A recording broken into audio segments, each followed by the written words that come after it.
বর্তমানে মোবাইল ফোনের জনপ্রিয় ক্যামেরা হচ্ছে Lmc 8.4। এটি এমন একটা ক্যামেরা, এই ক্যামেরা দিয়ে যে কোনো মোবাইল ফোন দিয়ে ডিএসএলআর মতো ছবি তুলতে পারবেন। আপনি কল্পনা করতে পারবেন না আপনার ফোনে এত সুন্দর ছবি উঠবে। এই অ্যাপটা নিয়ে অনেক ইউটিউবারে ভিডিও দিছে, কিন্তু আমি দিছি না। কারণটা হচ্ছে এই অ্যাপটি আগের যে ভার্সনটি ছিল এই ভার্সন কিছু কিছু মোবাইলে কাজ করতো না, মানে ইনস্টল হয়তো না, ইনস্টল হলো অ্যাপ থেকে বের করে দিত। তো আজকে আপনাদেরকে যে অ্যাপটি শেয়ার করবে লেটেস্ট ভার্সন অ্যাপ, এই অ্যাপটি সবার ফোনে ইনস্টল হবে, সবার ফোনে কাজ করবে। তো অ্যাপটি কিভাবে ডাউনলোড করবে, কিভাবে অ্যাপটির মধ্যে কনফিগার ফাইল অ্যাড করবেন, কিভাবে অ্যাপটি সেট করবেন, তো সবকিছু শেখার জন্য পুরো ভিডিওটা দেখবেন। ওকে, এই অ্যাপটি কোথায় পাবেন, কোথা থেকে ডাউনলোড করবেন? ডাউনলোড করার জন্য আপনারা যদি প্লে স্টোরে সার্চ করেন, সার্চ করলে এখানে পাবেন না এই অ্যাপটি। আপনারা গুগলে সার্চ করতে পারবেন Lmc 8.4, এটা সার্চ করতে পারবেন। আর আমি যেটা ইউজ করতেছি, যে ভার্সনটা ইউজ করতেছি, এটা আমার টেলিগ্রাম চ্যানেলে পেয়ে যাবেন, এখান থেকে ডাউনলোড করতে পারবেন। টেলিগ্রাম চ্যানেল লিঙ্কটা আমি ভিডিও ডেসক্রিপশন বক্সে দিয়ে দেবো, সেখান থেকে ডাউনলোড করতে পারবেন ইজিলি। ওকে, এরপরে আমাদের কিছু XML ফাইল ডাউনলোড করতে হবে, মানে এই অ্যাপটার মধ্যে অ্যাড করার জন্য। এই অ্যাপটার মধ্যে কিছু ফাইল মানে কনফিগ ফাইল অ্যাড করে আপনারা মানে যে কোয়ালিটির ছবি তুলতে চান এই ধরনের ছবি তুলতে পারবেন। মানে যে কালারের ছবি তুলতে চান এই কালারের XML ফাইল আছে।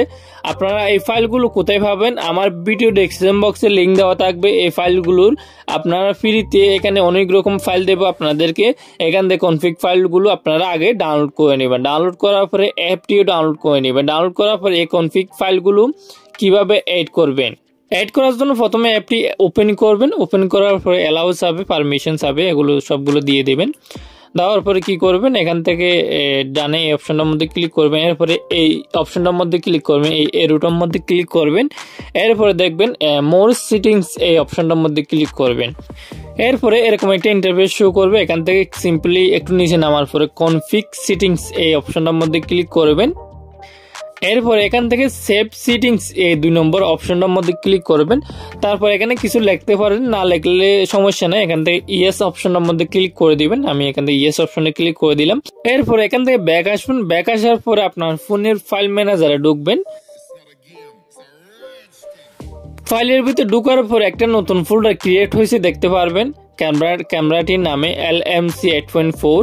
এই ফোল্ডারটির মধ্যে যে আমাদের ফাইলগুলো আছে, এই ফাইলগুলো এই অ্যাপটির মধ্যে ট্রান্সফার করতে হবে। কিভাবে করবেন? আপনার ডাউনলোড ফাইলে ঢুকবেন। ঢুকার পরে এখান থেকে খুঁজে বের করবেন আপনার ফাইলগুলো কোথায় আছে। তো এখান থেকে খুঁজে বের করার পরে যে ফাইলগুলো আছে সবগুলো এই ফাইলটার মধ্যে ঢুকাইতে হবে। এখান থেকে লং পেজ করে ধরবেন, তারপর সবগুলো মার্ক করবেন। মার্ক করার পরে এখান থেকে মুভ অপশনের মধ্যে ক্লিক করতে পারবেন, অথবা এখান থেকে কপি অপশনে ক্লিক করবেন। Lmc 8.4 এই ফাইলটার উপর ঢোকার পরে মুভ টু হিয়ার এই অপশনের মধ্যে ক্লিক করবেন। তারপর দেখবেন ফাইলগুলো সব ক্যামেরাটির মধ্যে অ্যাড হয়ে যাবে। এখান থেকে ব্যাক আসবেন। ব্যাক আসার পরে ক্যামেরাটি ওপেন করবেন। ক্যামেরাটি ওপেন করার পর এখান থেকে ফাঁকা কালো জায়গাটার মধ্যে ক্লিক করবেন। তারপর এখানে একটা এরো দেখা যাবে, এরোটার উপর ক্লিক করবেন। এরপরে যে XML ফাইলগুলো অ্যাড করছেন সবগুলো এখানে শো করবে। এখান থেকে যেটা দিয়ে ছবি তুলতেছেন এটার উপর ক্লিক করবেন। ক্লিক করার পর তারপরে এই অপশনটার মধ্যে ক্লিক করবেন। তারপরে যেভাবে ছবি তুলেন এভাবে ছবি তুলবেন। আপনাদেরকে আমি একটা ছবি তুলে দেখাই। এখানে কিন্তু ছবি তোলার সময় মানে নর্মাল ক্যামেরার মধ্যে ছবি উঠবে। উঠার পরে ছবিটা এডিটিং হয়ে যাবে অটোমেটিক। এরপরে ছবিটা দেখবেন। ওকে, আমি যেটা তুলছি সেটা আপনাদেরকে দেখাই। সো দেখতে পাচ্ছেন ছবিটা কত সুন্দর করে কালার গ্রেডিং হয়ে গেছে অটোমেটিক। আমাদের লোকেশনটা কিরকম ছিল আর ছবিটা কত সুন্দরভাবে এডিটিং হয়ে গেছে দেখতে পাচ্ছেন। এভাবে চাইলে আপনারা আরো XML ফাইল দিয়ে আরো সুন্দর করতে পারবেন। আপনাদেরকে আমি ডেমো দেখাইছি, মানে অনেক রকম XML ফাইল আছে, আপনারা এখানে অ্যাড করে আপনারা ছবির কোয়ালিটিটা সুন্দর করতে পারবেন।